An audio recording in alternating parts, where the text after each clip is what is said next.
Abubakar Adamu. This is part of the reforms being introduced by the new police boss to make the force effective and efficient. All quasi-investigation and operation units, including Special Investigation Panel, Special Tactical Squad, or any other such teams under whatever name are hereby disbanded.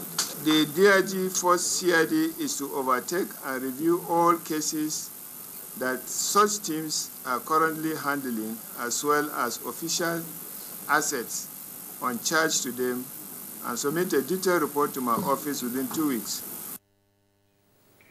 In another development, the Minister of Foreign Affairs, Jeffrey Onyama, has assured that the international community that the Buhari administration remains committed to free, fair and credible elections where the will of the people will prevail. The minister reaffirmed this when he met with the head of the European Union Election Observer Mission to Nigeria, Maria Arena.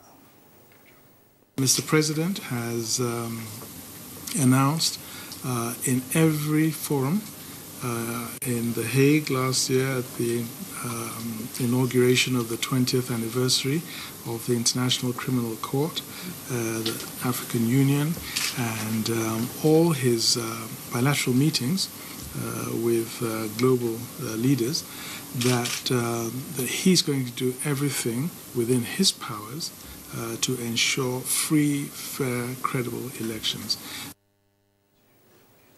And that's the news for now. Your favorite program, Good Morning Nigeria, returns after this message. Stay with us. Unemployment, notably youth unemployment, features strongly in our party's manifesto. We intend to attack the problem promptly through revival of agriculture.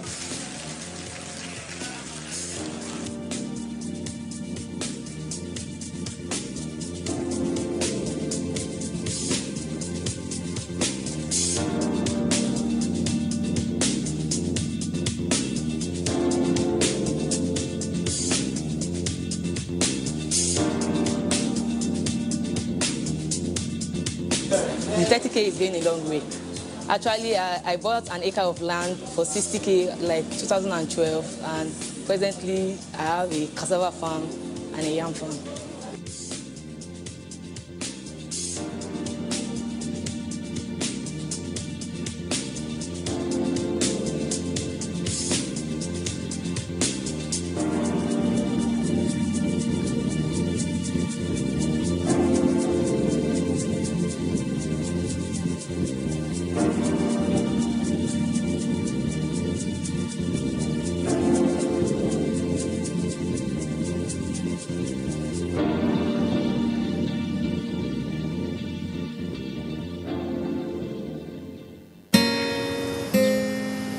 What's up? His friends didn't come. Hey, let's practice. But you're going out. Don't worry about me. Nothing satisfies a mother more than seeing a child grow up. But I know as he sweats, he'll face the risk of germs which can cause skin irritation. That's why you need the new best ever Dettol Cool. Its new advanced formulation with extra menthol protects from up to 100 illness-causing germs and gives your family icy cool freshness. Growing up needs Dettol protection. My name is Mrs. Awoniyi, and I'm talking from Sora Shopping Complex, Lagos.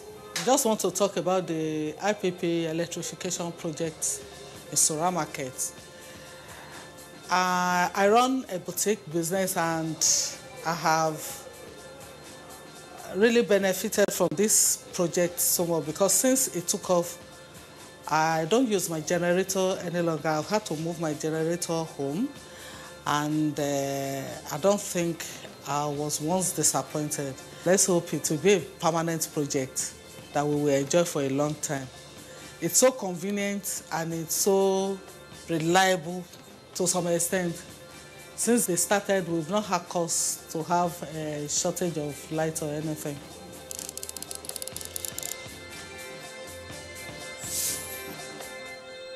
When I was a little girl, I loved spending time with Mum and Grandma cleaning the house. I was so excited to sing in the choir. And your shirts are always so white. I knew what Mum's secret was. Today, I'm a modern woman that still trusts the secrets passed down to me. It's Jik, of course. The original trusted bleach, which can be used all around your house for amazing results. Shh, it's our little secret. It's no secret. It's Jik's best ever extra whitening power. Just Jik it.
The program is Good Morning Nigeria. Time now for some business reports. Monetary Policy Committee of the Central Bank of Nigeria concludes meeting today with economic analysts saying political considerations most likely to influence MPC decisions. Let's find out more details with Joy Ozo.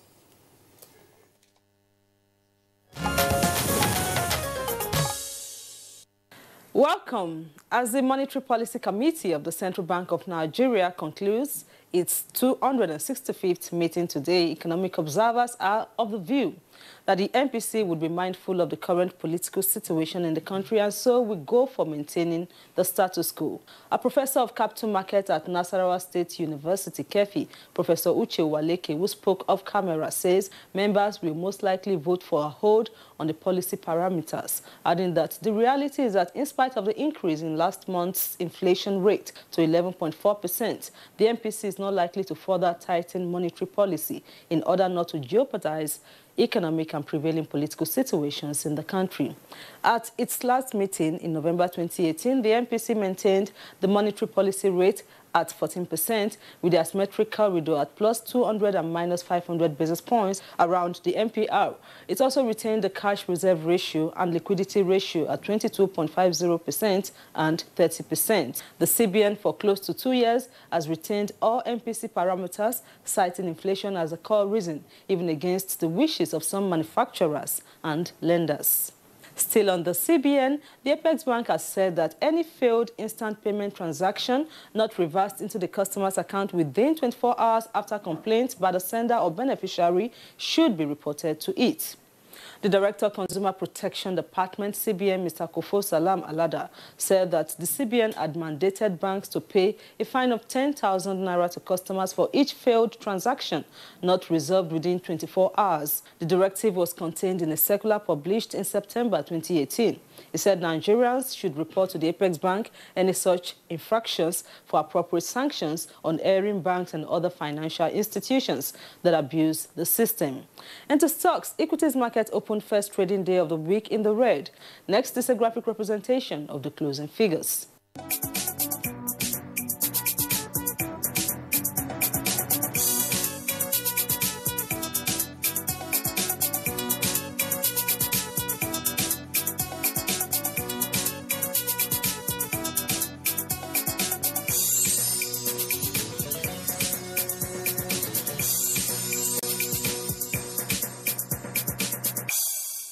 And away from Nigeria, South Africa says it rejected a request from Zimbabwe for an emergency loan of $1.2 billion in December. Zimbabwe government had hoped the cash would help stabilize the economy and resolve fuel shortages in the country. Zimbabwe's President Emmerson Mnangagwa announced an increase last week, spiking angry protests in the capital. And China's economy grew by its slowest rate since 1990s, stoking fears about the impact on the global economy. China expanded at 6.6% in 2018 in 3 months from December. The economy grew 6.4% from a year earlier, down from 6.5% in the previous quarter. China's rate of expansion has raised worries about the potential effects on the global economy. Economic update from China wraps business news at this time. I'm Joy Uzo. Thanks for your time and bye-bye. Thank you very much, Joy Uzo, for the business news on Good Morning Nigeria. Newspaper review is next for us.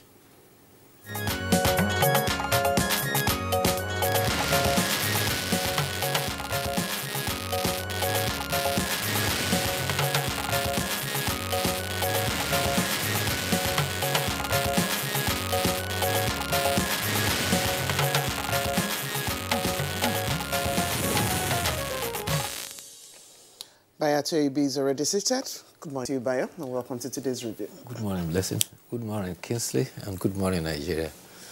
Bayo, good to see you. Well, of course, it's the political season, so the list stories, in the air. Absolutely, the list stories and the papers are also on politics. You remember a couple of weeks ago we were saying that the atmosphere seemed tepid, that the campaigns had not energized the politics sufficiently. Now we are beginning to see fireworks, war of words, as the saying goes. Now, let's take a look at the Daily Independent newspaper. A lead story for Daily Independent says, opposition mobilizing Boko Haram and bandits to scuttle 2019 polls. That's according to the federal government. Two writers there said, planned mayhem only exists in Lai Mohammed's mind. That's a response by the PDP, and says opposition's only plan is to defeat Buhari on February 16th. Now, the story jumps to page 4. For the Nigerian pilot, it's also the lead story. It says federal government, PDP at war, with a number of writers there, 4 of them actually. Opposition plans massive violence that could lead to interim government, Lai Mohammed. Says federal government in possession of credible intelligence to that effect. Hold Buhari responsible for any escalation of violence, says PDP, and accuses APC of plans to frame up and arrest its leaders ahead of polls. Now, the candidates are on the hustings, and the photograph there on the front page of the Nigerian pilot shows the presidential candidate of the APC, incumbent President Muhammadu Buhari, in Maiduguri yesterday. You can see him there raising the hands of the governorship candidate, and that took place in Maiduguri. There's another story there from the from the Daily Independent. Above that, a sad one there. It says several feared dead at APC Maiduguri rally. Buhari grieves. That's on page 8. Still on the war of words across for the parties, the two main parties. The Daily Trust has it just below the nameplates. Federal governments, opposition planning violence to scuttle polls. And there is a writer that claim irresponsible. This is coming from PDP. And same story, let's look for it on the front page of the Daily Sun, just by the right of the photograph there. Federal government alleges plots to scuttle polls in 10 states using Boko Haram. A writer says, you lied. Our only plan is to defeat Buhari. PDP replies. Details on page 6. Bayo? Yes, indeed. The Honorable Minister of Information called the press conference and said there are plans to unleash large-scale violence in Kano and 9 other states to scuttle the general elections. The minister said armed bandits and Boko Haram have been mobilized to engage and attack in states. In fact, he identified some of the states. They include Kano, Adamawa, Bauchi, Borno, and Taraba. Others that he mentioned include Benue, Kano, Plateau, and Taraba. He said government would not leave any stone unturned in countering the plots by the opposition, who he alleges are the ones behind it. However, at a separate press conferences, the People's Democratic Party and Coalition of United Political Parties addressed a press briefing saying the allegations were smokescreen to arrest opposition leaders. Meanwhile, the Independent National Electoral Commission has also made some pronouncements, particularly about concerns raised about the 2019 election. While receiving observers from the European Union.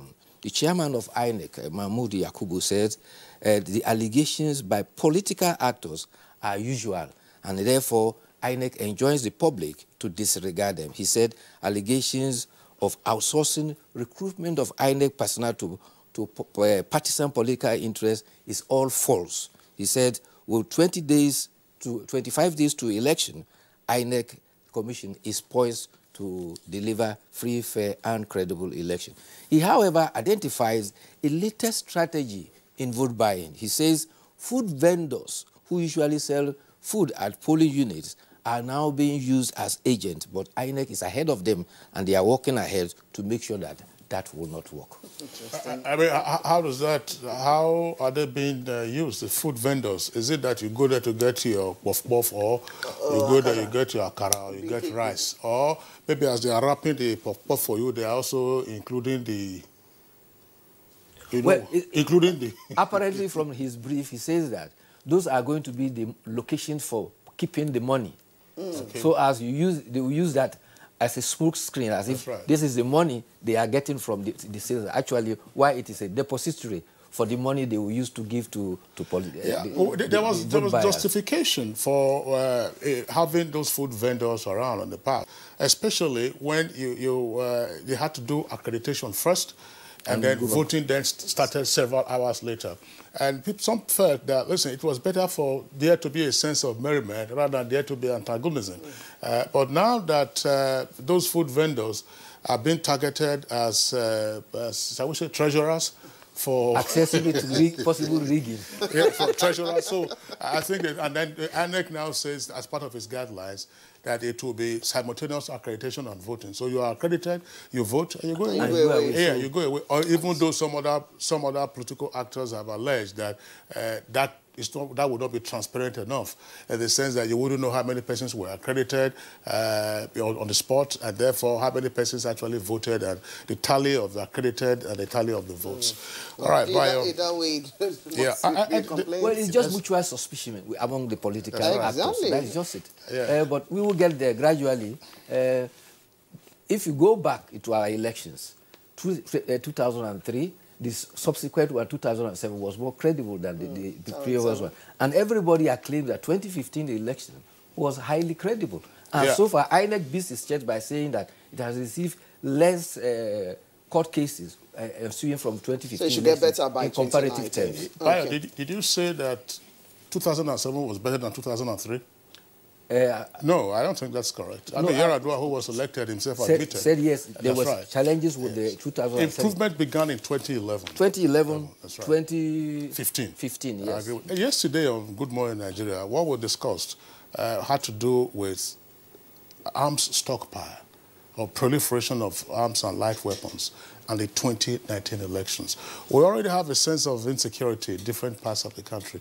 Now, if there's also the threat, to unleash further violence or mayhem on Nigerians, as has been alleged, then there is real cause for concern. I mean, there are persons who cannot travel on certain routes in the country, and the security agencies are doing their best.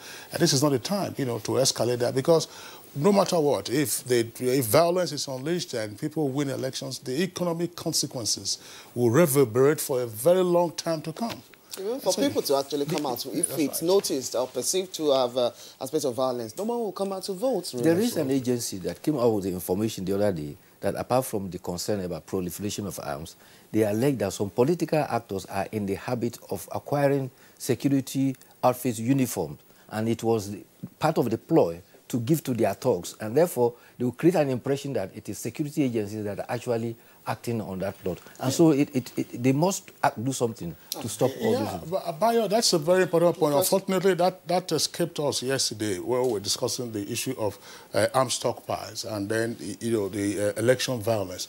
Part of what we have seen in various election cycles in the country is rogue elements who impersonate genuine security officers. Exactly. They have so-called mobile police uniforms. Some of them also have uniforms of military personnel. But why is it that we have never had instances of the successful prosecution of those persons who were arrested either for impersonation, illegal possession of firearms, and indeed, unleashing violence and causing grievous bodily harm to persons. That's a very important point you raised, Bayo. Now, let's return to the papers. Daily Independent newspaper, above the nameplate, let's take the following headlines. Again, court restrains Buhari and federal government from removing Ononga. That's page 5. Buhari sacks TED Fund boss, reinstates ex-official. That's page 8. How I handed $5 million to Fayose, 3 days to Ekiti Pole. That's according to prosecution witness of Bani Koro, who himself used to be a Minister of State for Defense. Details of that can be found on page 41. Now, right at the second half of the bottom half, if you like, of Daily Independent, confusion over Lagos 2019 budget presentation. A gas explosion kills 4 in Akwa Ibom. Strike. Federal government begs ASU to shift ground over lean resources. And lastly, there on the front page says, Inspector General of Police, acting, by the way, orders reorganization of SARS, decentralizes its operations, disbands SIP, that Special Investigation Panel, STS, and others.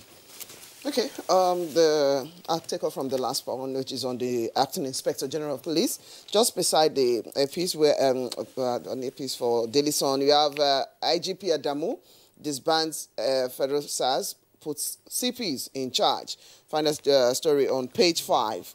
And to the Daily Trust, the lead story we have, that's of TED Fund, why Professor Bogoro was reinstated at TED Fund. Story starts right there, but continues on page 5. And the CJN story is at the foot of the page for Daily Trust. Onoge challenges moves to replace him to shun CCT today. As I is captured there. Page 5 will give you further details. And of course, INEC, I think we talked about that already, uncovers new vote buying technique. Right. The prayers of the Chief Justice to the Court of Appeal were 2. One was to stop the Code of Conduct Tribunal from his appearing before them. And second, he was requesting also that he should be stopped from stepping down. Now, the counsel to the federal government also said that there were already 3 subsisting suits stopping the trial of the Chief Justice of Nigeria, and therefore asking for another order was unnecessary. Justice Abdullah Boki ruled that there was no need for another order.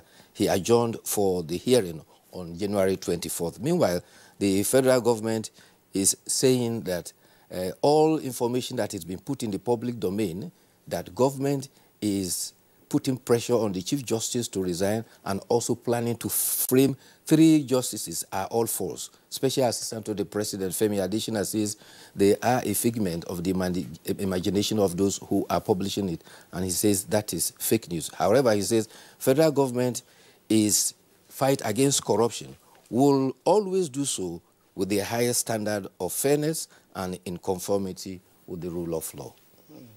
All right, but police reorganization, yes. You recall that there were national outcry about special anti-robbery squads, that the Acting Inspector General of Police, Mohammed Adamu, has decentralized the activities of the special anti-robbery squad.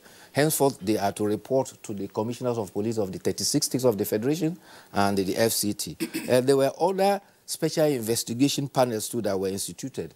He says that those ones are now disbanded and they are to be handled centrally by the federal, the operational head in the force headquarters. Okay. Well, sorry, just before we take the editorial, very quickly, some have reacted somewhat negatively to the decentralization of SARS. They say that it's a return to the status quo ante. In other words, part of the complaints that some persons had against there was a campaign of End SARS or so, was that the SARS was domiciled at the state commands, that some commissioners of police had misused SARS, and therefore they needed to take the powers from the police commissioners at the state level and then have a centralized command and control system for SARS, which was why the former Inspector General of Police now decided to say it was federal SARS. We had a discussion on it on Good Morning Nigeria, but now you are returning to the old order, what happens? Some are saying that, you know, there might be misuse, but we do hope that there will be a control mechanism that will forestall the potential abuse, you know, that is being I think it's all part of the measures to get things properly done. Like you said, the initial stage, it was at the commands, and when it was abused, it was centralized. Centralization is also causing apprehension. So what they have done are take them back to the commands, but this control will be at the force headquarters, where there is a specific office, the Deputy Inspector General of Police, who is in charge and will also eventually oversee all the others. So the command structure is still there, but it's domiciled centrally at the headquarters. Okay, Bayo, let's quickly take a look at the editorial for today. Hope rises for the new, over new minimum wage. The editorial is from New Telegraph, and it's on page 15. Now, said the decision by the federal government to set up a technical advisory committee on the implementation of a national minimum wage might just be the right step, taking, at least so far, to end the impasse. Yes, the editorial says it is the right step, particularly to put an end to the conflict on wage. And the editorial is actually happened on that. Nigerians generally are tired of strikes and rallies by the labor union. Or concomitantly, they're also arguing that the 18,000 minimum wage, everybody knows that with inflation rising some time ago to 18 and now having dropped to 11, the take-home pay of 18,000 could not take any worker home. And therefore decided the bold initiative and expressed confidence in the technical committee that is to see to how to source for funds to meet the demands of the minimum wage. The editorial is saying specifically that the chairman of that panel, a financial expert, Alfred Redouane, is very dependable and he will solve the problem. They also point to the parallel with other countries. Yes, Bismarck Redouane, yes. They talk about minimum wage in Chad, our neighbor, at 60,000 naira. Cameroon, 38,000 naira. And Algeria, 83. Libya, 190,000 naira. And they say that something has to be done about our own 18 naira minimum wage. But conclusively, the editorial says that government seems to be very sincere this time around, and labor should cooperate to ensure that strikes are ended because Nigerians are fed up with disruption of social and economic life. Bayo, thank you very much. The only challenge with such comparisons is that they will tell you what the minimum wage is in other countries, but they won't tell you what the per capita income is in those countries as well. Yes. Bayo, the way we look for facts. Yes. Thank you very much for being with us. We'll see you again tomorrow. Using statistics. Okay. All right, it's Good Morning Nigeria. We'll take a short break now. When we return, we'll get into our conversation segments. Hate speech is not a joke. It incites genocide and crimes against humanity.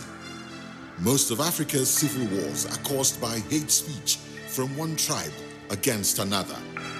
We don't want it here. The Nigerian government stands firm against hate speech. Under no conditions whatsoever should we tolerate or excuse or justify hate speech or hateful conduct of any kind, especially where such is illegal. There's no doubt that the resurgent push for separatism, as well as the rising cases of ethnic and religious disharmony, are all traceable to the growing phenomenon of hate speech. One nation bound in freedom, peace and unity. Nigeria, one nation, one people. This is a public service announcement brought to you by NTA.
But we lost. Don't be tired, guys. This isn't a loss. It's a practice for winning. Nothing makes a mother prouder than seeing her child growing up. But I know as he learns to lead, he'll face even more dirt, germs, and risk of illness. That's why in changing seasons, you need strong Dettol protection. Because Dettol protects from up to 100 illness-causing germs. Growing up needs Dettol protection. These days, people get their news and information from more media sources than ever before. Some of the news and information given are fake, unverified, doctored, and manufactured to create confusion, stir disaffection, and cause disunity. Before you believe or share any news, ask yourself, is this real? Is it from a credible source? Is it verified or verifiable? Fake news is dangerous. Whether you do it for fun or for political gains, real people can get hurt. Fake news, don't create it, don't spread it. This is a public service announcement from NTA. We are feeding 9.2 million children every single day in 26 states as part of our school feeding program. We are giving 2 million petty traders the trader money loan. You see the way they are getting very angry about trader money. When you take care of the poor people, only those who are wicked and evil will complain. The trader is the bottom of the rung in our commercial value chain. He's the most hardworking, the petty trader. Some of them, all their inventory is not up to 2,000 naira. Well, I met a woman who was selling her pomo in the market here, in Yanya market here. I asked her, how much is this pomo? She says, maybe it's about 3,000.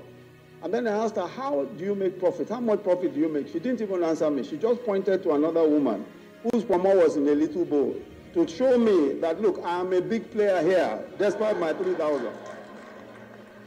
So the government decided, with the approval of Senate at the time, we should go ahead and do this, because that's a part of our program. A very important part of our program is that we must give credit to traders, we must give credit to those who are doing small businesses so that they can improve their businesses, so that they can employ more people, so that they also can prosper and our nation can prosper.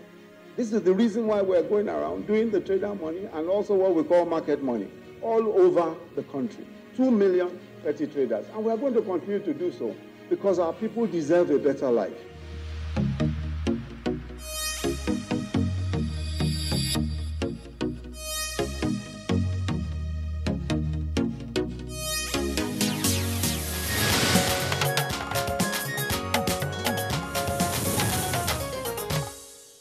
You're still watching Good Morning Nigeria. Now, as a prompt for our first part to our conversation this morning, let's take this background report by Aisha Obali.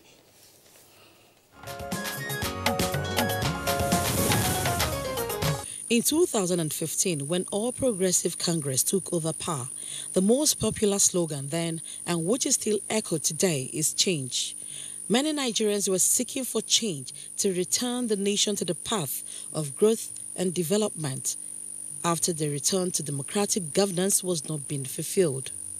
The new government's cardinal goals were hinged on fighting corruption, tackling the insecurity crisis, and improving economy through developing infrastructure and strengthening the healthcare system.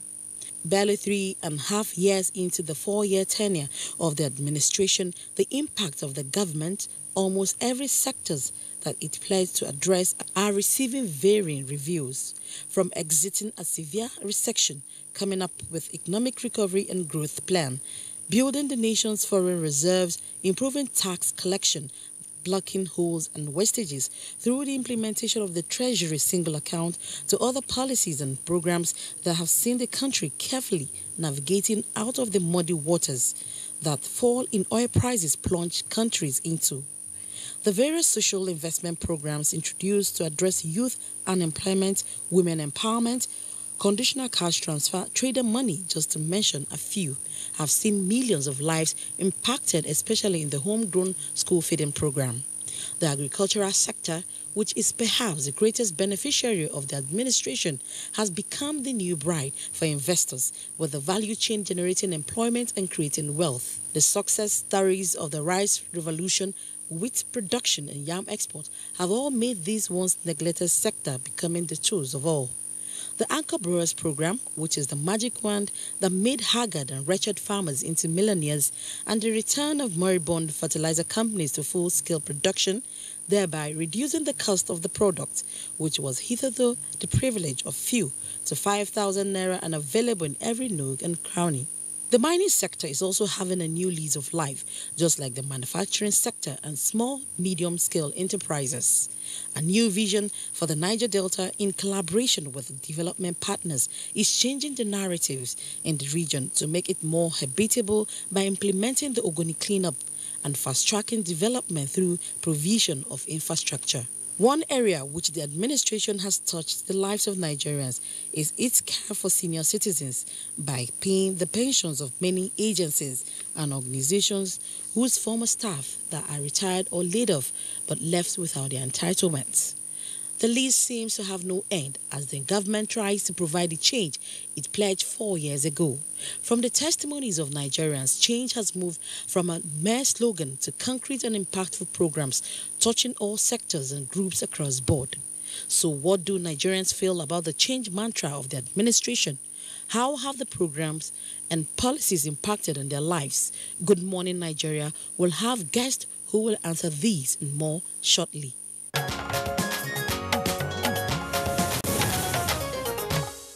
All right, now the guests we have with us in the studios this morning will be focusing testimonies of change on two key areas. One has to do with the Empower program, and then the other has to do with the resuscitation of pensioners with the payment of the backlog of their pensions. First, let's welcome at this time Mr.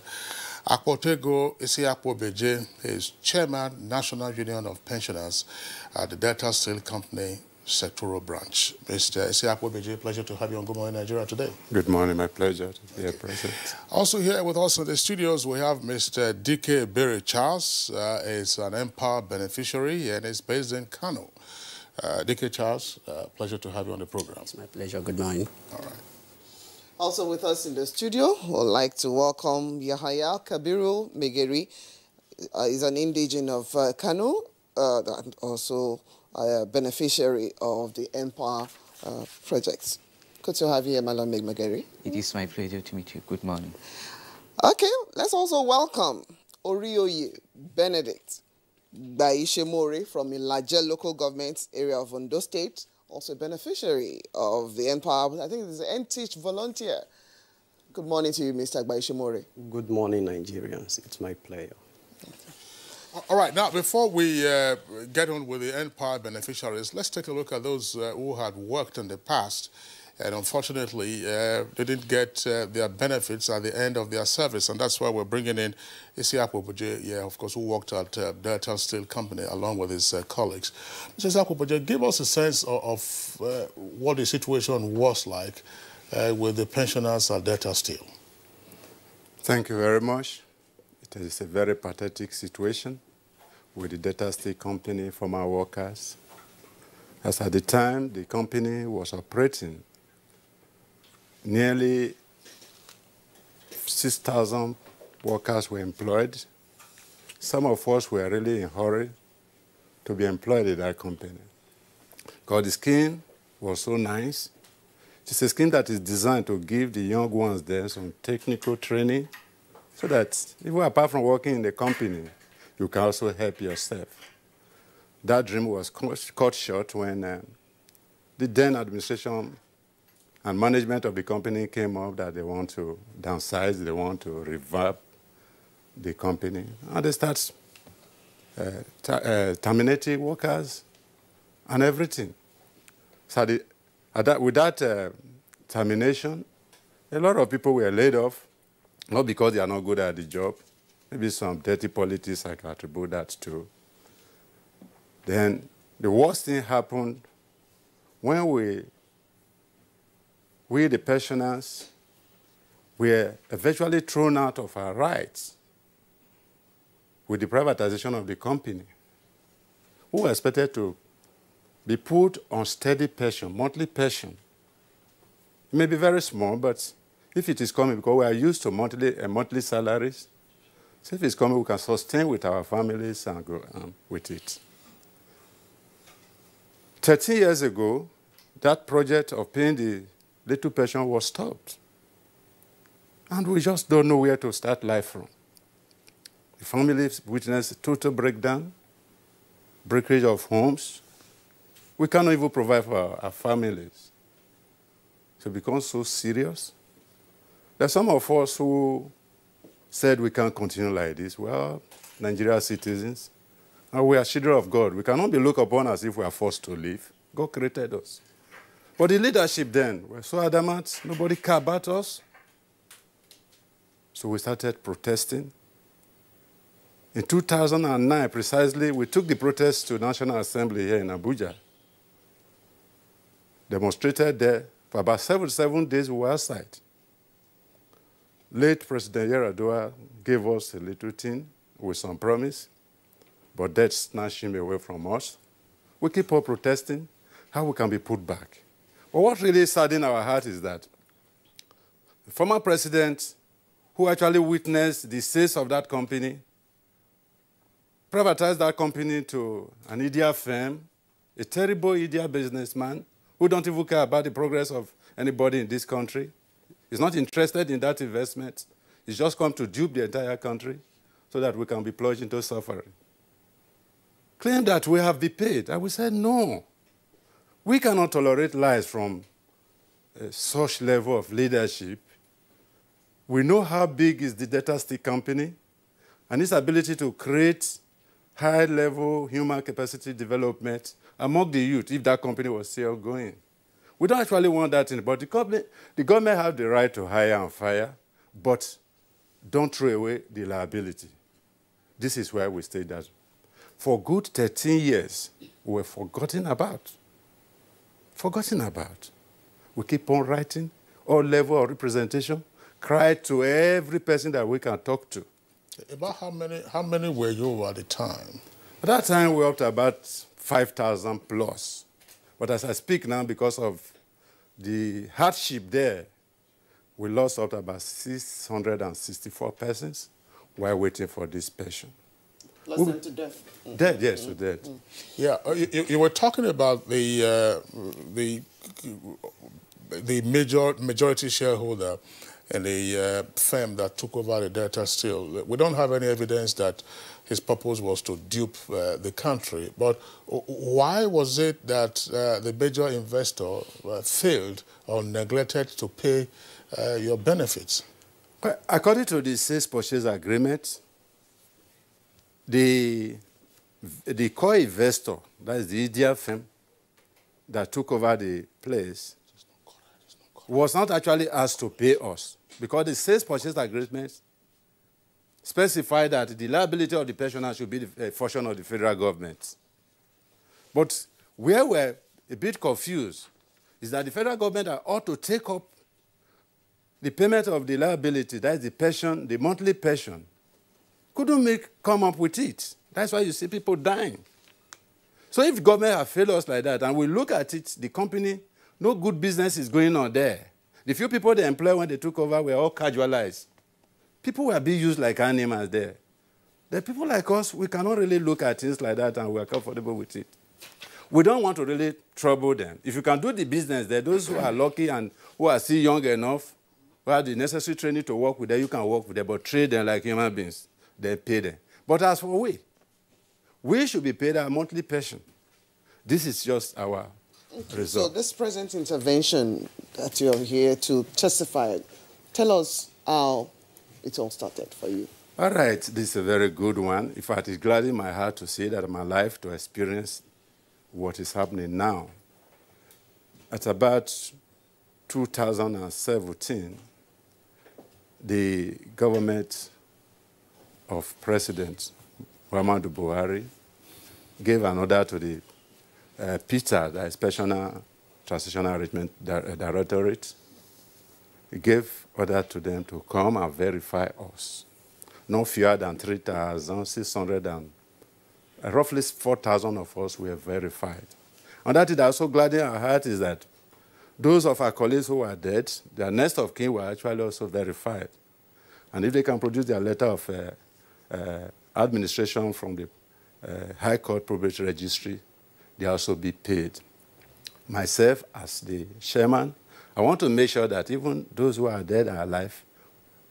Why those of us who are alive now are enjoying this benefit now because of the intervention of President Muhammadu Buhari. We also want our dead colleagues, the departed colleagues, to also, their children to have such benefits. So this is a very great thing, good thing that is happening. We now, feel dignified. We now believe that we belong to a country. Somebody think about you.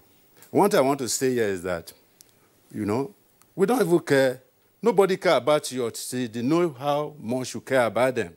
That is the standard thing we enjoy from the leadership of President Muhammadu Buhari. I have not been so close to any of the past presidents, but on the 4th day of this January, the National Headquarters of Nigeria Union of Pensioners, IUP, led a powerful delegation to Mr. President. We were at the villa. We also made bare our demands. Actually, we went there to show appreciation. And I want to put it here that the visit is that appreciation to Mr. President is an application for more. The monthly pension, they are still owing us 13 years arrears, but the Executive Secretary, Petard, Barrister Sharon Ikazo, who did a powerful job. If you see where we were verified, it's like we were in Europe. So the verification now is putting every one of you close to 4,000 for payment. Yes, so we have been payroll. We are now on payroll, federal government payroll, since July 2018. Yes, we'll be on payroll. Wait, so what about you're on payroll? Like it's a salary or pension? Yes, that's a monthly pension. Okay. Yes. So at least that one is established now. That is established. Or you're still looking out for your past 13 years one. Then another area we also presented before His Excellency that we also want some level of harmonization because there's very high degree of parity between those who have retired recently and those of who have left before. You see, it's a very small pay. But the happiness you have there is that at the end of the month, you know something is coming. Then you know the president. Now have it in mind. You now belong to the country. You should stand behind such leadership. And this is why we are happy. It become a very great testimony that we did not only just go to that place. Mr. President listened to us, shook our hands, and all the terrible nasty thing that has been said about this, I was able to witness it. Like I mentioned, I have not met with any president. But some few presidents in the past, especially those of them who actually threw us into this predicament, this high-level agony, they even came on air and said that they paid every person there. That is lie. Okay. All right. Also, Mr. Isiaq Bobeje, let's pause you in the meantime. We know there's a matter you have put now. That's the Oliver Twistian perspective that you want parity, for those who retired recently on account of the ramp up in their earnings. Let's bring in those who are much younger and therefore just getting into the workforce. We're talking about beneficiaries of the NPower program. Let's begin with the NTeach. That's the NPower, the NTeach aspect. And we earlier introduced Orioye Baye Shemore is from Ilaje local government area. Although you can swim very well, no doubt about that, we believe. Orioye, give us a sense. I mean, tell us, how did you get into all of this? And what are you doing now? Well, first and foremost, I heave a sigh of relief, and I want to sincerely appreciate the present administration of President Muhammadu Buhari, and reason being that this is the first time that our national policy will be favoring a particular section of the youth who are the intellectual base of this country. I graduated 9 years ago. I'm a graduate of physics, and by the special grace of God, before the advent of the NPower program, I freelance on the street. And there was nothing to really do, but when the program came in, I applied. After applying, the whole program started. And I was posted to Ilaje local government. I'm an Ilaje man. And predominantly what we do in Ilaje local government is we are the producer of oil. Our local government is oil-rich local government, and predominantly we are into fishing business.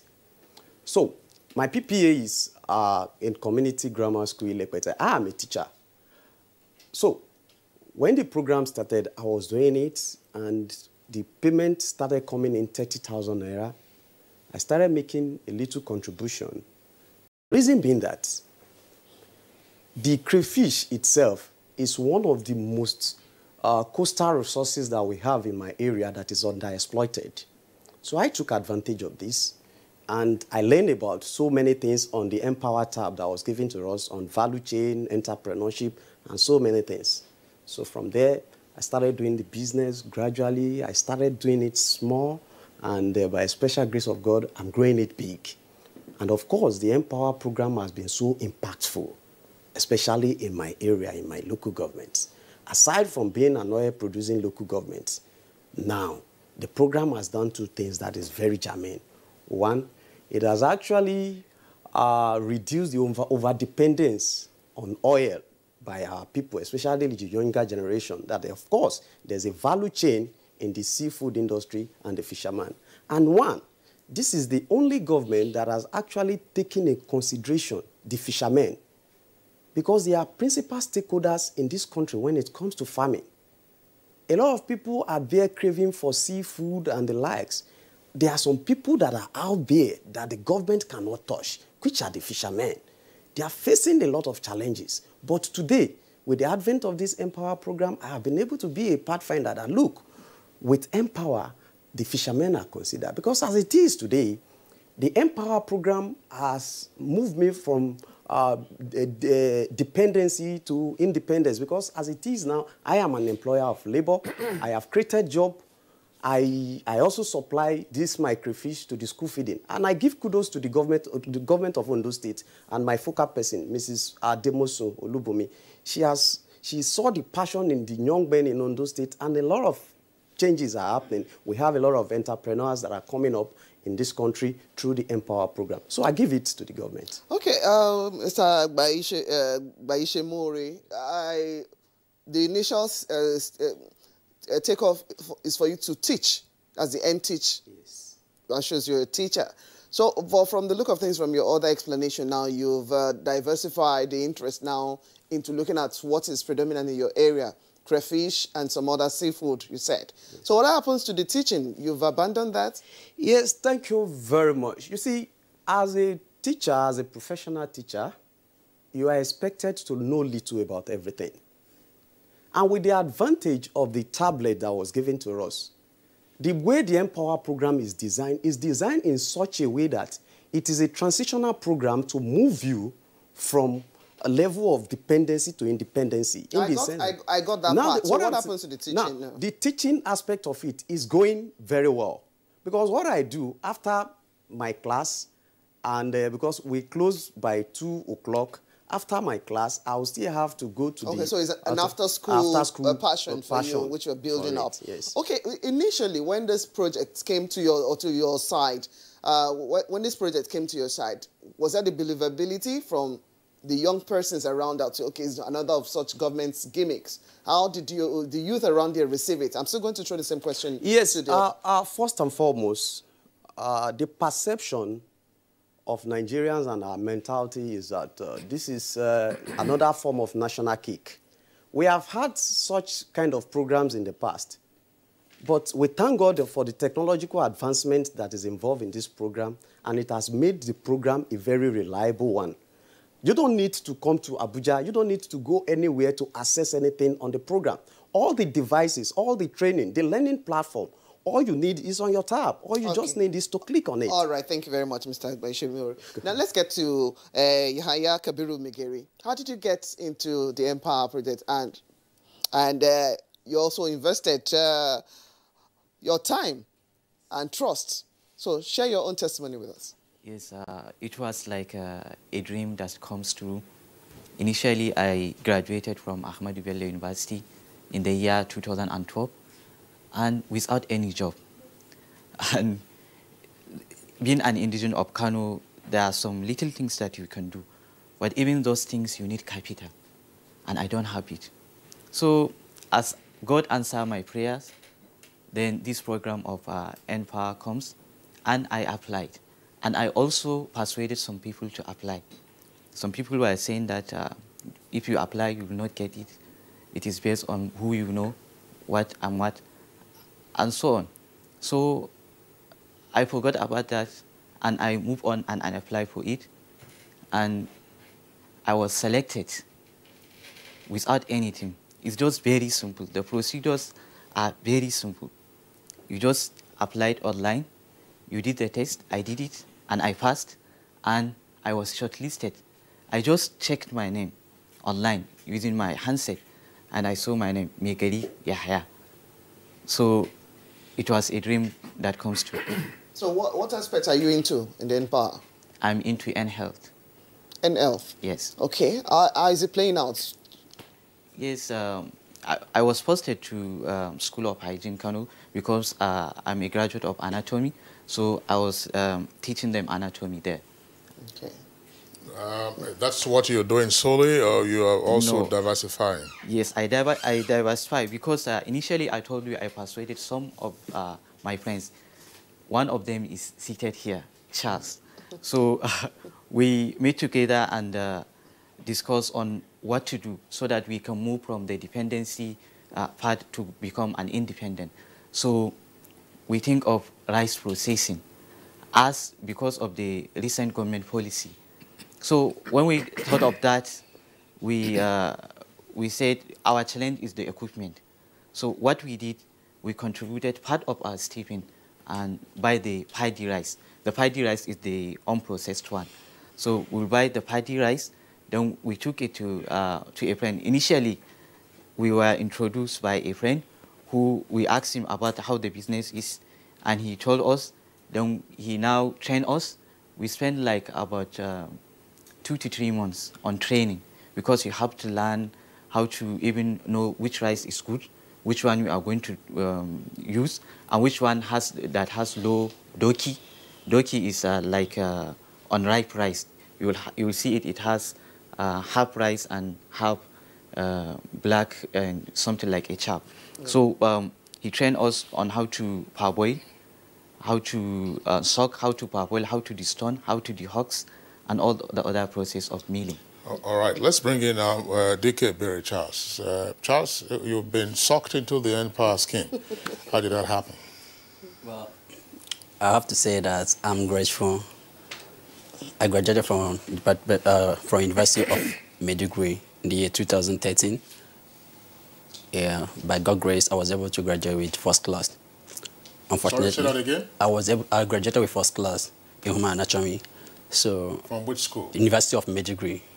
I applied. I wrote application for a job.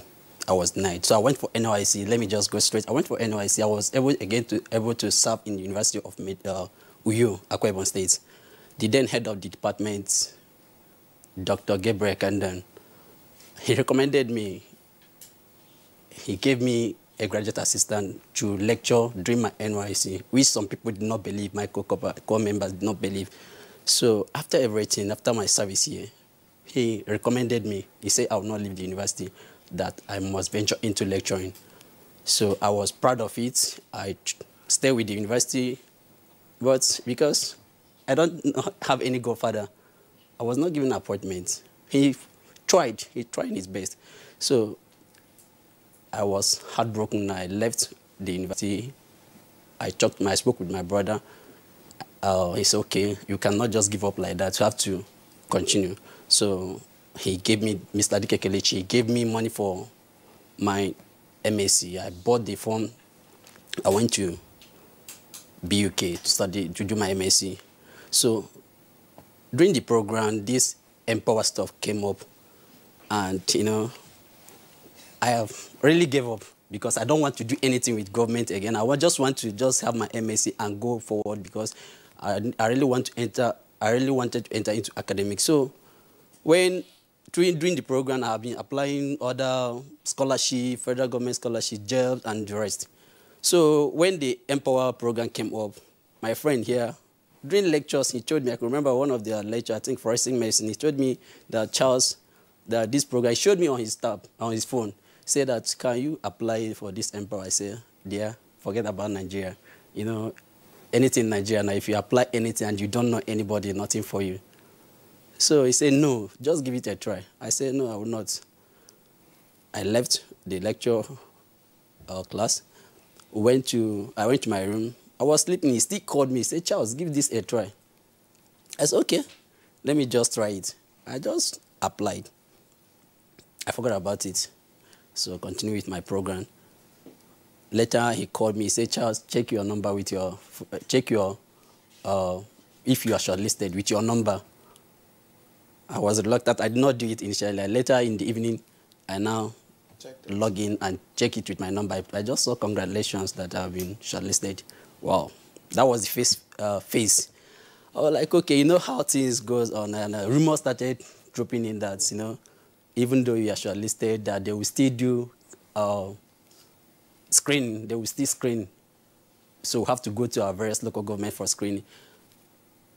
So, you know, rumors started dropping in that if you are not from the state, they will do catchment area, state of origin, that based on religion, stuff like that. Wow. So, okay, that was first stage. We went there and federal government, and they told us the date. We went there for screening, and I was shocked.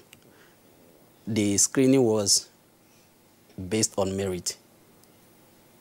Everybody was screened. Once you have your credentials, you are good to go. So we are screened, and after everything, they sent us to Ministry of Health. When we went there to Ministry of Health, they still sent us to School of Hygiene. That is where, again, you see how fate brought us together again. So I was given anatomy and physiology, sent in with him. So we lecture anatomy and physiology. So at the course of everything, that is where, as he said, you know, we started making plan or how to progress. Because, you know, apart from that, I believe that in this life, I don't really have to wait for collar job, white job anymore, or collar job anymore, that I have to really do something different. That's why I will talk with Sufi. Unfortunately, he's not here. So three of us who came together, we talk, how are we going to maybe diversify? So we try to, okay, look at what we do. Let's just contribute from our stipend. So that is how we enter into rice milling. So you got your stipends together to actually... Yes, yes. Not all. So we have to, like, initially we contributed 15,000, just half to just start with 3 to 4 parties. Broke, you know, yes, yeah, definitely, because you have to do, yes. And seriously speaking, I have to give kudos to Empower team. I have to say it. If other ministries, I used to say it every day, if other ministries and other MDAs, they can do the same thing that MTA, the same way of recruitment that Empower did, I don't see all this issue of nepotism, godfatherism coming in, because they did it based on merit. Some people, most of us, I can't testify, and I do watch. For you as a young person, you believe issue of merit can still sustain this country and work out? Yeah, it can still sustain. It can work out, because let me give you another example. I want to give you it for another angle now. You know, just like the immigration and road safety, rights, the recruitment they just finished. There are some things that we can still do to at least boost our economy. Now, you know, this is a 2-year program. 2 years program, right? Yes, now, very soon now, our own is supposed to... Yes, it's a 2-year program, just to help the unemployed graduates. Now, what I'm trying to say is that the federal government already have our biodatas. You have anything, everything you have to know about us. So why can't, when you are doing such recruitment, instead of going to screen again and waste a lot of resources that you're supposed to use to do something, you just venture into this employer, you already know them, you know people that are qualified, you can still take from them. And you are now doing it, it's just part of the change that you have. So more like there's a data already. That already. So we can just venture into them as everything. And people have been glamoring permanency. That, seriously, I have to say it, please. Because I have to say something. Because when we are, just like, unlike some of us that are here, we know we have to think out of the box. What about the rest? Just like when you finish your youth service, after that 1908, don't enter again. You know what it means. At the end of the month, you're spending something, and you do not even see that alert again. So if you do not venture, after 2 years, Charles, you know, have to go back Charles, somewhere. DK Charles, thanks a lot. During our time, we were not receiving a lot. You know, he wasn't called out. He wasn't called out at the time. During the NYS, it was Alawi. But gentlemen, thanks a lot for the perspectives that you have introduced. Now let's bring in again the Isaac Newton, who is in our midst. That's Orioye, that's a physics teacher. Your program is pushing on. You're talking about fishery and so on and so forth. How many persons are you engaging at the moment? And once the End Power cuts off its sustenance, what do you hope to do? Wow, fantastic. One thing that gladdens my heart, by design of the Empower program, you are expected to have a skill, especially from the top, because I emphasize so much on the Empower device. That was where I got all the ideas that I'm using today, the value chain aspect, the entrepreneurship, the job hunting, leadership training, whatever you need in any aspect of your area. Is it ICT or whatever? It is embedded in that app. But the problem I have with my generation is this. I'm sorry to say this. We are not exploring enough. Like my dad will normally say, if you want to hide anything from a young man, put it in the book. They will not read. I'll encourage them to go back to that tab. Let them go and learn something from the tab. That is one. Two, it's so funny that a lot of us, we are holding our future in our hands. Some people are even selling the tab.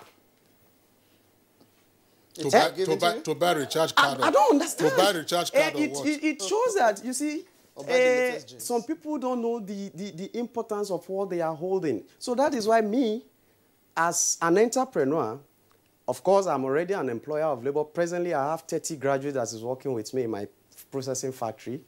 And the value chain, I have a lot of people that are casual workers, labor, going to the riverine. Some people will have to take me to the high sea. Some people will have to drive me. And the driver union, I'm also in collaboration with them to do my distribution across Ondo State. Let's hold on. Yeah.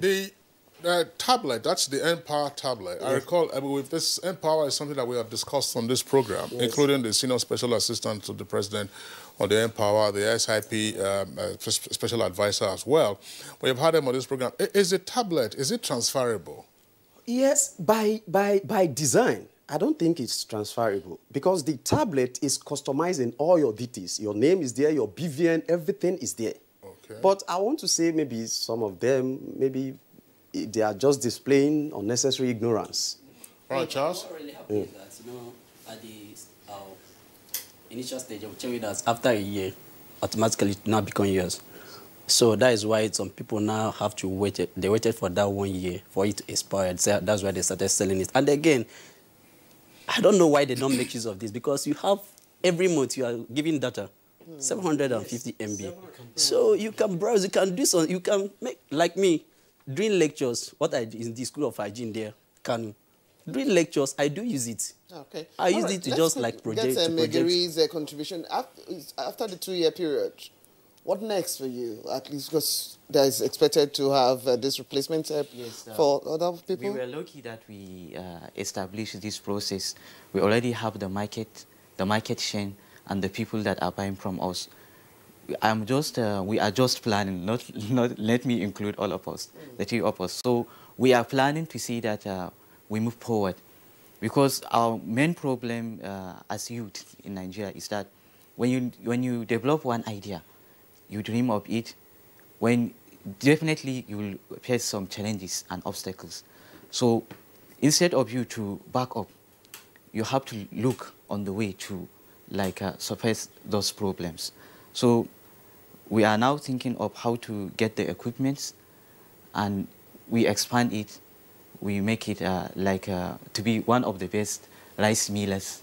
Perhaps we might have to look out for some of those ones who are in the electrical or mechanical design field and to collaborate with. I'm sure we have our business proposal, everything. I will have to even register it so much.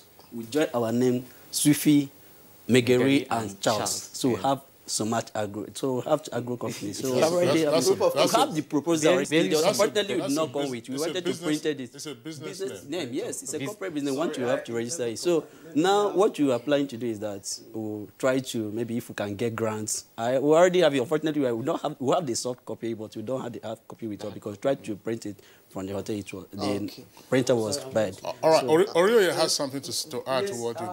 I so much want to believe on the integrity of the Mr. President. And after the 2 years, I'm so sure that we won't be thrown off the streets. But whatever that will come, like I used to tell my colleagues, it will be to deserving volunteers.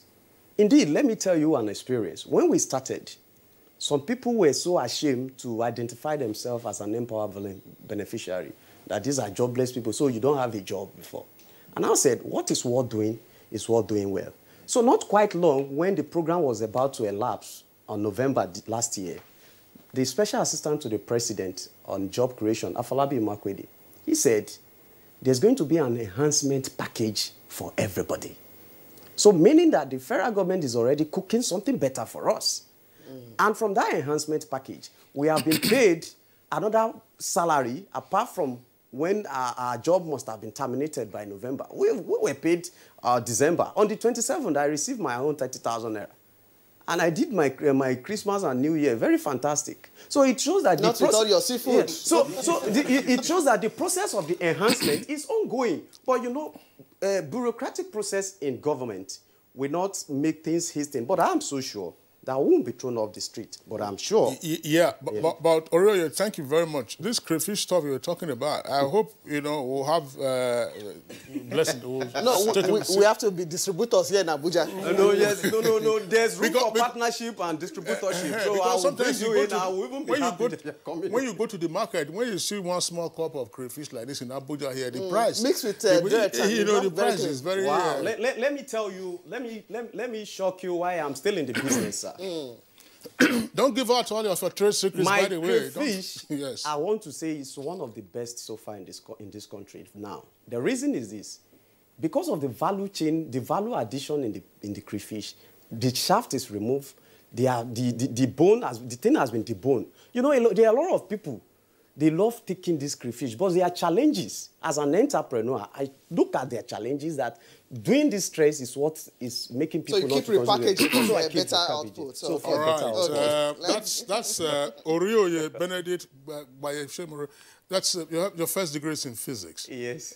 You haven't taken any degree yet. Yes, I'm in business. I'm already processing my MSc at FUTA and radiation and earth physics already. I think I'm supposed to have resumed if not for the ASU strike. So I'm begging this man is a businessman. But my suggestion to you, just free counsel.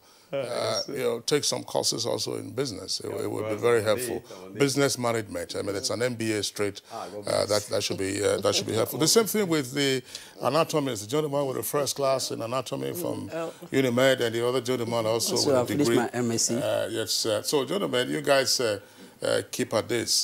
That's. And the pensioner, you're looking, but you don't look actually like a pensioner. Exactly. You know, you think so. You don't look as if you have to be paid this 13 years. Or is it because you are chairman, you know, but... Not really. You know, life is exactly what you make of it. If you wake up in the morning, you feel sad, you know, you attract negative things to yourself. I'm that kind of person because of my background. I actually want to do things for myself. All right. Yes. You see, from the... all right, so I'm sorry. Again, thanks a lot for what you have said, but for the younger ones who have tuned into this program and who can also access it online or on YouTube, listen to what your colleagues have said. This is not a hopeless environment. And read, seek information, not all the garbage that you find them forwarding. You know, use your data wisely, much more meaningfully, and then you have the benefits. I'm sure these guys are no longer dependent on anyone, particularly the Isaac Newton, that's the physicist, you know, who's gone into the fishery business. On that note, we'd like to thank all our four guests who've been with us. Yahaya Kabiru Megiri, from Kano. We'd like to thank you for being with us on Good Morning Nigeria. Thank you. Also, we'd like to thank DK Berry Charles, Empower beneficiary, who got his who got onto the program in Kano, which isn't his original state. Thanks a lot for being with us on Good Morning Nigeria. Orioye Benedict Bayeshe More from Ilaje local government. Thanks a lot for being with us on the program this morning. God bless you. And last but not the least, we'd like to thank Mr. Akpotego Isiakpobije. He's chairman of the Delta State Company Sectoral Branch Pensioners. Thank you for being with us. Thank you so much. To you and your colleagues. Thank you. All right, it's still Good Morning Nigeria. We'll take a short break. When we return, we'll be dealing with the policy document of another political party, this time the Freedom and Justice Party.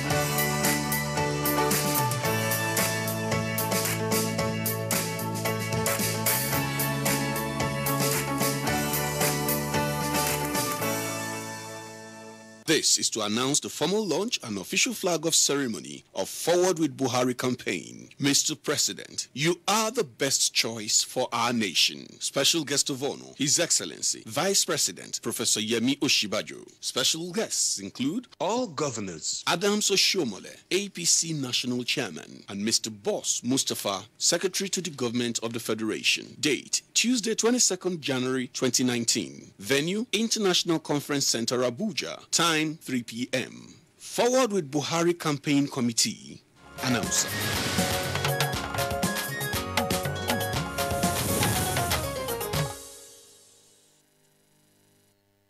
You are watching NTA, Nigerian Television Authority. For more information and news updates, visit our website at www.nta.ng, or you can follow us on Twitter at NTA News Now, or you can like us on Facebook at NTA Network News. Stay connected on our YouTube channel at www.youtube.com/NTA News Online. Watch our live stream at www.nta.ng/live. NTA, you can't beat the rich.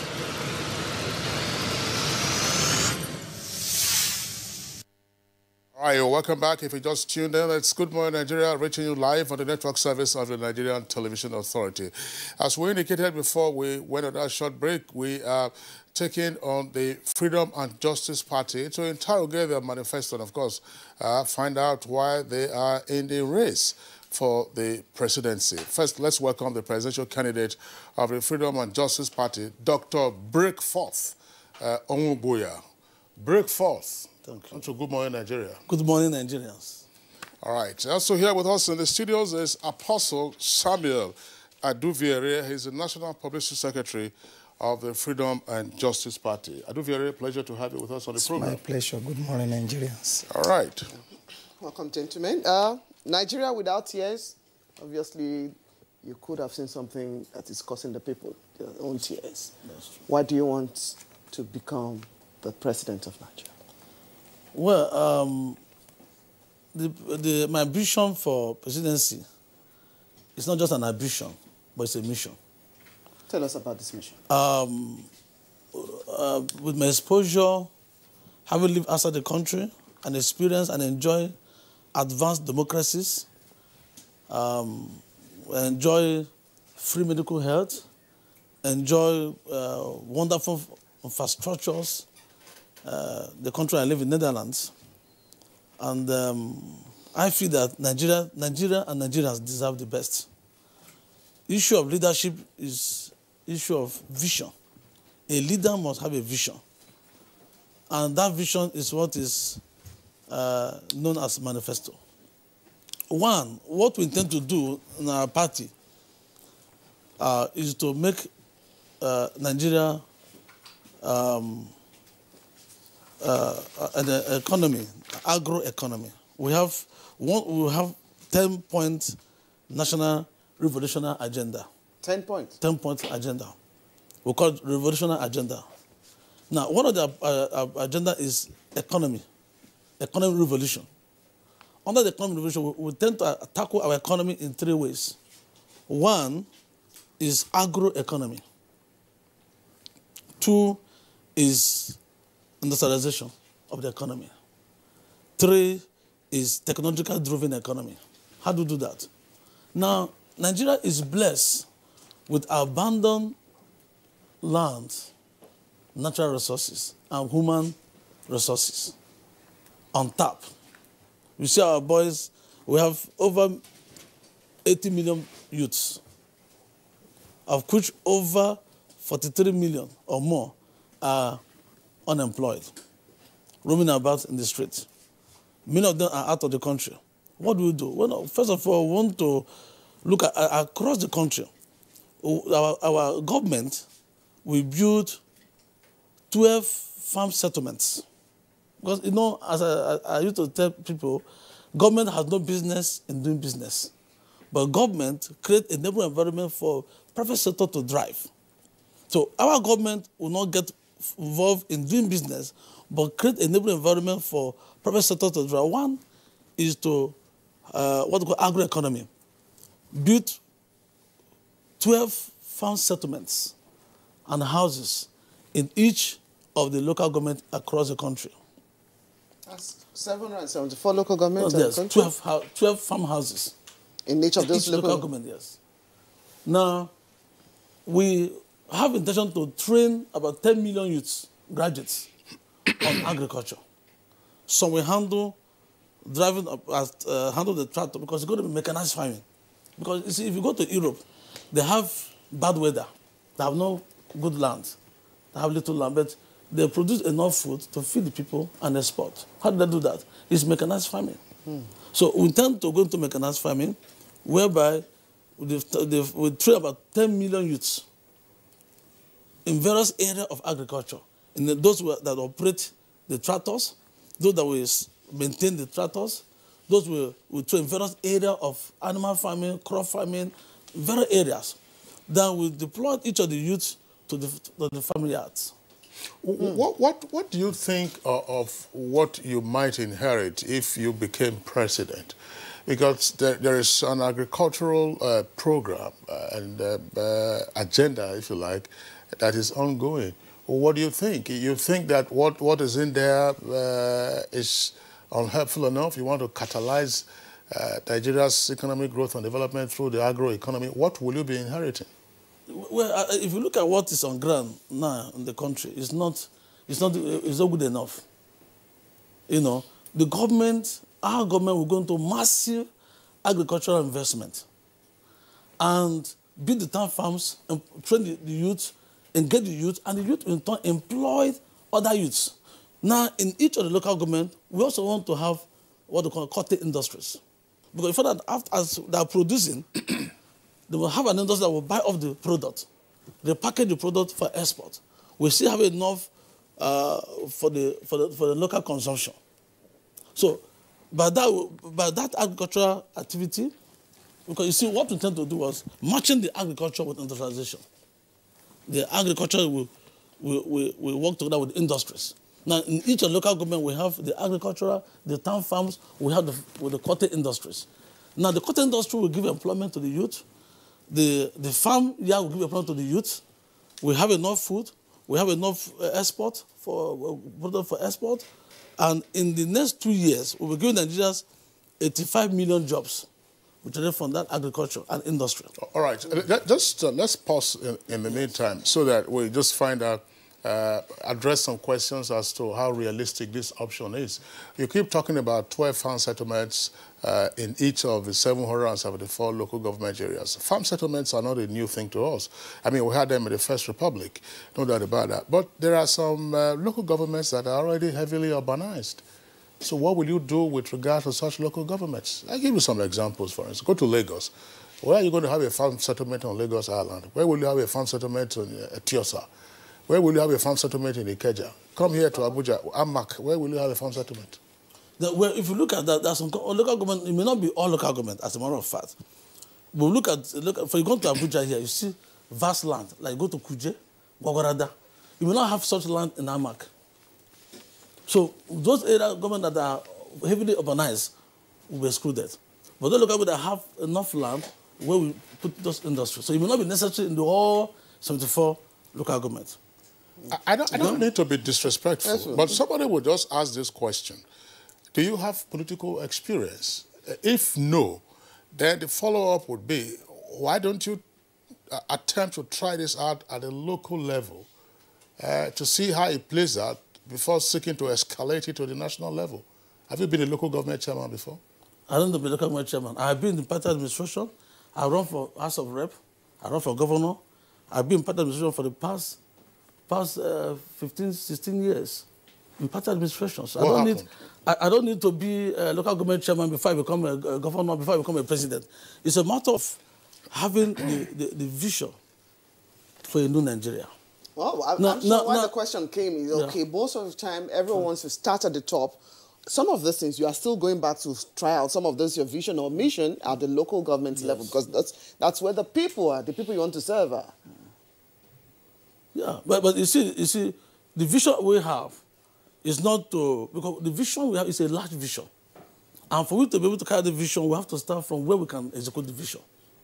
For example, the local government chairman, you know, they are under the state government. And most of the funds for the states, the government, they don't have no autonomy. The fund comes to the state, and the governor decides what to give to the local government chairman. So it cannot be able to carry out such a vision. So you want to be in charge? So I want to be in charge so I can be able to execute the visions. All right. Thank you very much, Dr. Brickford. That is on agriculture. Yeah, no, let's pause you in the meantime and bring in the National Public Secretary of your party. That's Apostle Samuel Aduvere. Apostle Samuel, you've listened to your presidential candidate. First of all, I mean, just following up from the last question we asked with regard to, listen, why do you want to start playing at on the big stage? Why not start small and then grow big? How big is your party in terms of spread and your support? Well, let me start by answering the question, why didn't we start small and gradually grow to begin to talk about presidency? I want to continue from where he stopped, that the local government chairmen, they are limited in power. They cannot execute any vision or any plan because of their limit. Now, what prompted us and my presidential candidate is the suffering of all Nigerians that needed to be tackled, which cannot be handled at the local level. For example, take the insecurity of the nation, for an example. Take the economic situation of the country, for another instance. So what can we do at the local level concerning those issues?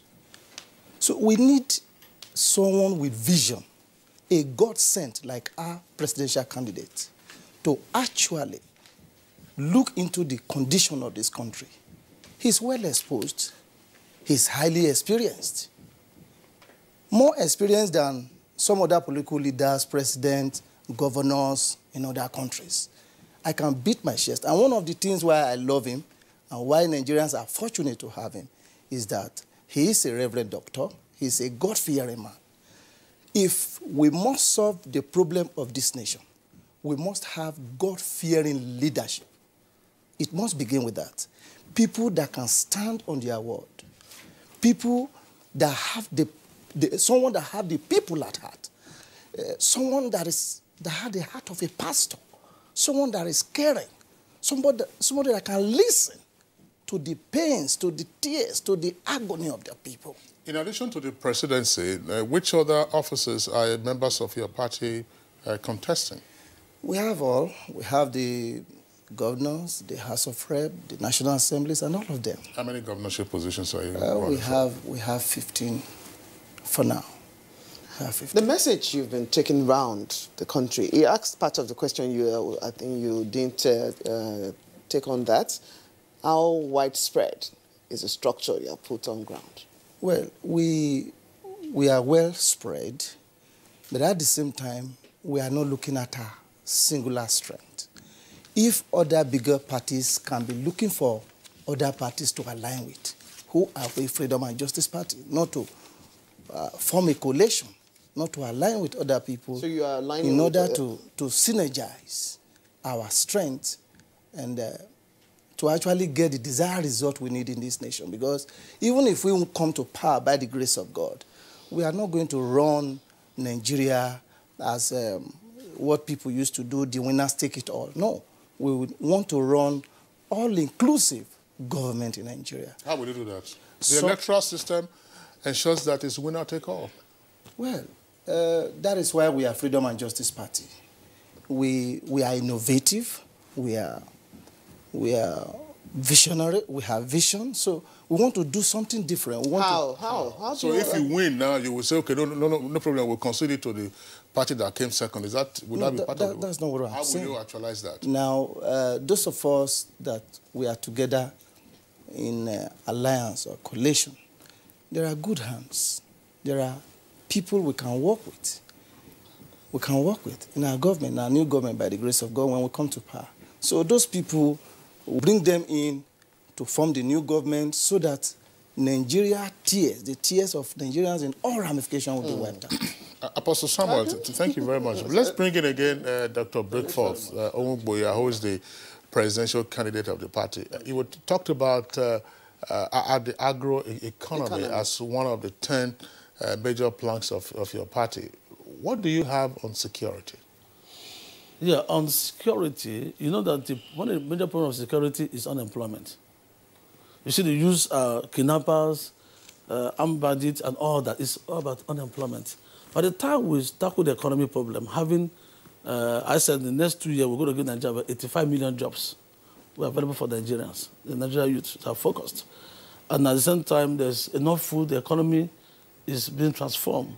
Then the problem of insecurity will drop down drastically. So now, what we'll do again is, when we come into government, we will scrape Minister of Defense. We don't need Minister of Defense. Now we strengthen the army, strengthen the Air Force, strengthen the Navy. You know, the problem of, sorry to say, I'm on TV, it's something I cannot say here. The problem of insecurity is mainly corruption in the security sector. There's corruption. The money released for purchase of arms, for training and the training of personnel are not properly neutralized. So our government will go with the Ministry of Defense. Then strengthen the military, the army will have Chief of Army Staff, Chief of Navy Staff. They'll be independently report to the Commander-in-Chief of the Federal Republic of Nigeria, instead of passing through the Ministry of Defense or the budget through the Ministry of Defense. So once they have direct dealing, they have their own budget, and they're funded directly. So the Chief of Staff will be concerned with both administrative and operational and strategic duties. Of course. Chief of Staff. The Chief of Army will focus on Army and everything about training, the training, buying of equipment and all that. The Chief of Navy, the same thing, Chief of Air Force. We don't need Ministry of Defense to reduce the corruption in the security sector. Now the training... What will happen? What happens to the civilians who are also staff? Working in the Ministry of Defense. Ministry of Defense. They will take it to other ministries. Okay. Wow. Other ministries. They come to your office as president or something? They have other ministries. They have Ministry of Interior, Ministry of... They will deploy for other ministries. Now what I'm saying that is to ensure that the military, the army, take responsibility of their budget. If I give 1 naira to the army to purchase equipment, they give account of it. The training and all the programs for the military. Now, once the military are properly equipped, funded, now they'll be able to tackle the problem of insecurity in the country. Police. The police is the same thing. We've done the Ministry of Police Affairs. The police, I know for experience. There's no Ministry of Police Affairs. Now. But there used to be Minister of Police Affairs. There is none. But now it's Minister of Interior. Yes. So now the police will be on their own. not to be under any ministry of interior or whatever. Police will also be on funding of police is direct charge. Funding of military. What are your thoughts on the clamor in some quarters for state police? Fantastic. A part of our agenda is the structure of Nigeria. One of them that every state will have their own police. Because you see, Nigeria as a nation, we need to practice what we call true federalism. Now, if every state have their own police are domesticized to each of the states. You find that you are from maybe Edo State or Delta or Borno State, you are a policeman, you make sure that you work in that state. So everybody go back to the state. So I won't be working in Abuja. No, work in Abuja. So every state, so every police work in their own state. So now the governor will be in charge of the state police. So by that, you will tackle the problem of insecurity in those states. The federal police is like what you have in other countries like US, is on federal police and all that. So it's restructuring part of what you've been doing. Part of our agenda. Okay, let's look at health. What do you hope to do with health as well as education? You said you're well-traveled, you've stayed in other climes, you've seen how things are being done. What are you going to be doing differently in this health and education sector? In the health sector, I said in my other interviews that our government will give 100% medical care for all Nigerian citizens. All? How do you hope our government will not run hospitals. Government has no business doing business. Our government will not run hospitals. All the hospitals owned by government will be privatized to the private sector. Now, what our government will do is to give life insurance policy to all Nigerians. When I insure your life as a Nigerian, now if you have the insurance company that insure your life, my government will pay premium on your life insurance. The insurance company will ensure that because if anything happens to you, they have to pay to your family millions of naira. If I'm insuring the life of somebody for 100 million, and I pay a premium on 100 million for a citizen, the life of a citizen, and it will be done in category A, B, according to the age 0 to age 10 is category 1 to 10 to 20, and according to the age, and we pay premium on each instead of voting billions of naira in the Ministry of Health. You're talking about life insurance. Are you relating that to medical insurance or health insurance? When we give life insurance to citizens, now it's the insurance company that will give the health insurance. Because we have insured your life, we have paid premium on your life every year. We don't vote billions of money to run hospitals. That the insurance company gives you health insurance. So when you're sick, you go to the hospital for your treatment. So the insurance company working together with the owners of the hospital. So the insurance company, it's the duty of the insurance company to take care of your health, not the government. So we give our citizens free medical care. The insurance company gives the health insurance, and the hospital do the treatment. Okay. So what we'll do is that every year we'll renew the premium. That's called National Life Insurance Policy. Where will you get the money from? Exactly, because when we get the money we spend in billions, we vote to the Ministry of Health and paying of hospital and staffs every year. Okay. So you're going to vote so it will be minimized. We have in our national budget, the budget for national life insurance, where premiums are paid in the life of every citizen. Okay. So the hospitals are run by private sectors. Insurance gives the medical insurance scheme. So our government is not involved in running hospitals. Okay, thank you, Dr. Breakthrough. Apostle Samuel, what is your party's agenda to tackle Nigeria's power challenges? Yeah. One thing our party will do when we come to power concerning the energy sector, according to our plan, is to overhaul the whole system. And at the same time, bring in some new ideas. We will take it headlong. We'll make sure that that is one of our priorities when we come to power. Now, how is this? Every system that is involved by the advanced countries to to power their energy sector is what we will look into and will apply the same. Now, one thing about the previous government we've always seen and that we know is that they travel abroad. They see these new technologies. But when they come back to this nation... So what have you seen, or what has your presidential candidate seen that you're bringing? Let's leave what the previous government couldn't do or have done. Okay. Now, for instance, talking about these, what do we call it, solar energy, that has not been explored at all in this country, will be one aspect that we'll look into, and we'll make sure we exploit and explore that energy in Nigeria.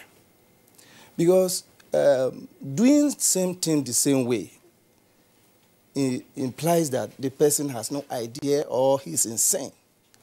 We've tried this over time of running what do we now call, I don't know the name they call it, it used to be NEPA.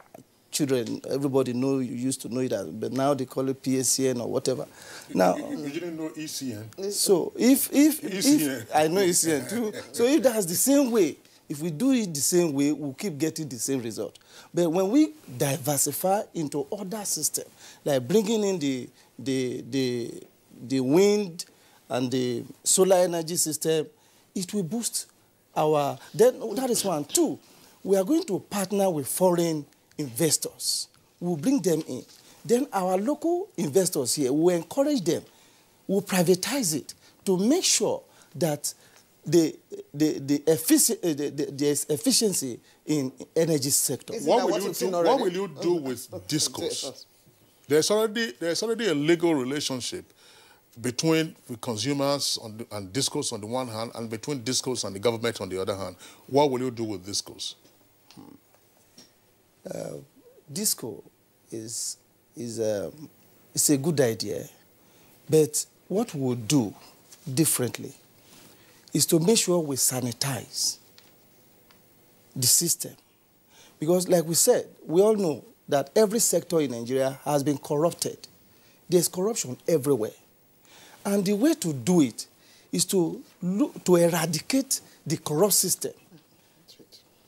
To eradicate the corrupt system in disco and to make sure it is highly effective when we come to power. Okay, thank you very much, Apostle. We have the reactions from Nigerians watching this broadcast.